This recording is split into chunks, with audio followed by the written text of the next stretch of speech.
परमात्मने नमः। पक्ष सपक्ष विपक्ष निरूपणम। संदिग्ध साध्यवान पक्षः यथा धूमवत्वत्ते हेतु पर्वतः निश्चित साध्यवान सपक्षः यथा तत्रैव महानसं निश्चित साध्याभावान विपक्षः यथा तथैव महाहृदय। जहाँ तक साध्य अग्नि आदि का संदेह हो उसे पक्ष कहते हैं, जैसा कि धूम्रवत हेतु में पर्वत पक्ष है। जहाँ पर साध्य अग्नि आदि का निश्चय हो उसे सपक्ष कहते हैं, जैसे कि धूम्रवत्व हेतु में महानस सपक्ष है। जहाँ पर साध्य अग्नि का अभाव का निश्चय हो उसे विपक्ष कहते हैं, जैसे कि धूम्रवत्व हेतु में महाहृदय विपक्ष है। पृथ्वी मात्रस्य पक्षत्वात् यह वाक्य आया है। अब यह जिज्ञासा होती है कि पक्ष क्या है, सपक्ष क्या है और विपक्ष क्या है। मूलाकार ने उक्त जिज्ञासा का समाधान करते हुए कहते हैं कि इन तीनों के लक्षण कर रहे हैं कि पक्ष का लक्षण है संदिग्धा साध्यवान पक्ष, अर्थात संदिग्ध संदेह को प्राप्त संशय विषयीभूत जो साध्य वाला है उसे पक्ष कहते हैं। यहाँ पर साध्य है कि नहीं इस तरह का संशय होना वही पक्ष हुआ। जैसे धूम्रवान को हेतु बनाकर पर्वत में अग्नि साध्य है, अतः पर्वत पक्ष हुआ, अर्थात वही पर्वत में अग्नि है कि नहीं इस तरह का संशय हुआ। साध्य प्रकरण संदेह विशेषत्व पर्वत है, पर्वत में है, इसका आकार है पर्वतो वह्निमाना नौवा। जिस संदेहात्मक ज्ञान में साध्य प्रकार विधेया भाषित है और पर्वत विशेष विधेया, उसमें संदेह साध्यवान ही पक्ष हुआ और इस तरह से संशय का विषय पर्वत ही विशेष है, अतः वही पक्ष है। सपक्ष में अतिव्याप्ति वारण के लिए संदिग्ध शब्द का नियोजन किया गया है। इस तरह पक्ष का लक्षण बनता है। विशेष्यता संबंध में साध्य प्रकारक संशय विशिष्ट जो है वह पक्ष है। यहाँ पर संदेह का विषय पर्वत है। अब सपक्ष का लक्षण बता रहे हैं। निश्चित साध्यवान सपक्षः, जहाँ पर साध्य अवश्य ही है, ऐसा निश्चय पहले से ही रहता है, उसे सपक्ष कहते हैं। और साध्य प्रकारक निश्चय विशेष वाला होना सपक्ष है। जैसे कि धूम्र के द्वारा पर्वत में अग्नि की साधना करनी है तो महानस रसोई घर सपक्ष है, और रसोई में धूम का अग्नि के साथ साहचर्य बारंबार प्रत्यक्ष लिया गया है, अतः अग्नि रूप साध्य निश्चय है, संदेह वाला नहीं है। अतः मूलाकार के सपक्ष का उदाहरण देते हैं कि यथा तथैव महानसम। साध्य का निश्चय इस तरह से है कि महानस अग्नि वाला होता ही है, और निश्चित साध्य विशेष रसोई घर में सपक्ष हो जाता है। पक्ष में अतिव्याप्ति रोकने के लिए सपक्ष के लक्षण में निश्चित पद का योजन किया गया है।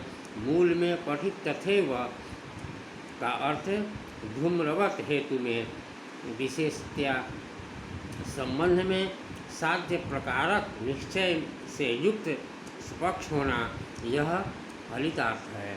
अब विपक्ष का लक्षण बता रहे हैं कि निश्चित साध्याभाववान विपक्ष, साध्याभाव प्रकारक होने बताए हुए निश्चित विशेष वाला विपक्ष होता है।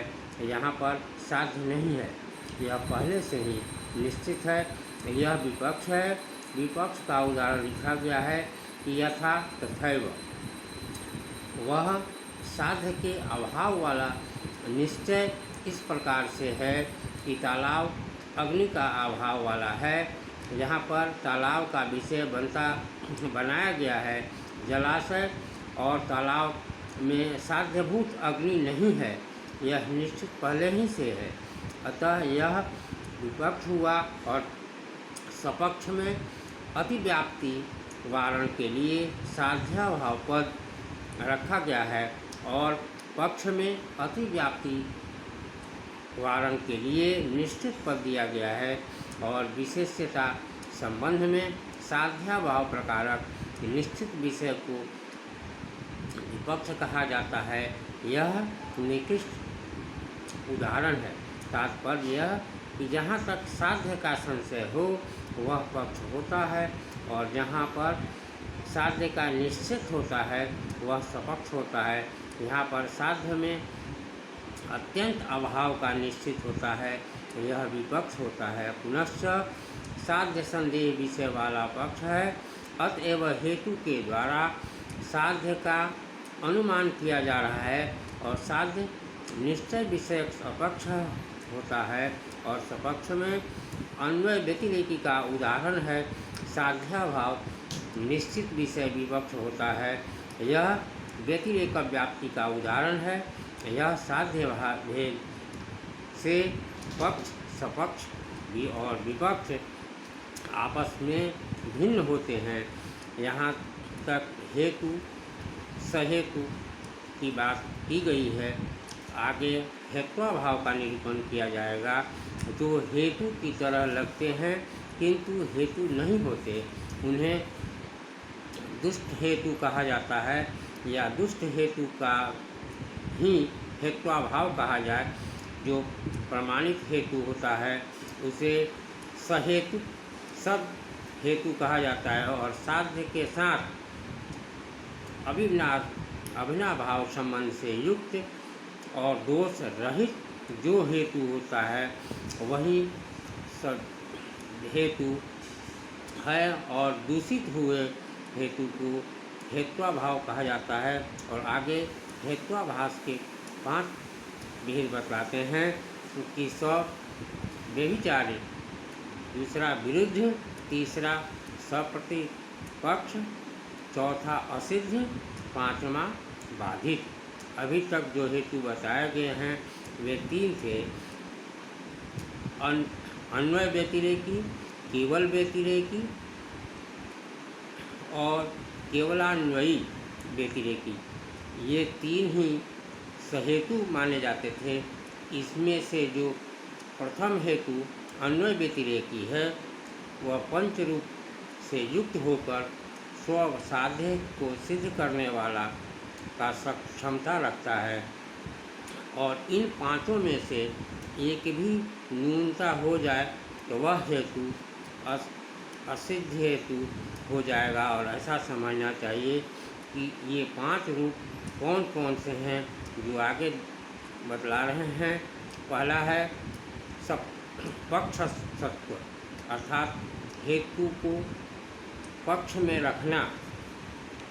दूसरा है सपक्ष सत्व, अर्थात सपक्ष में भी हेतु को रहना चाहिए। विपक्ष सत्व, अर्थात विपक्ष में हेतु नहीं रहना चाहिए।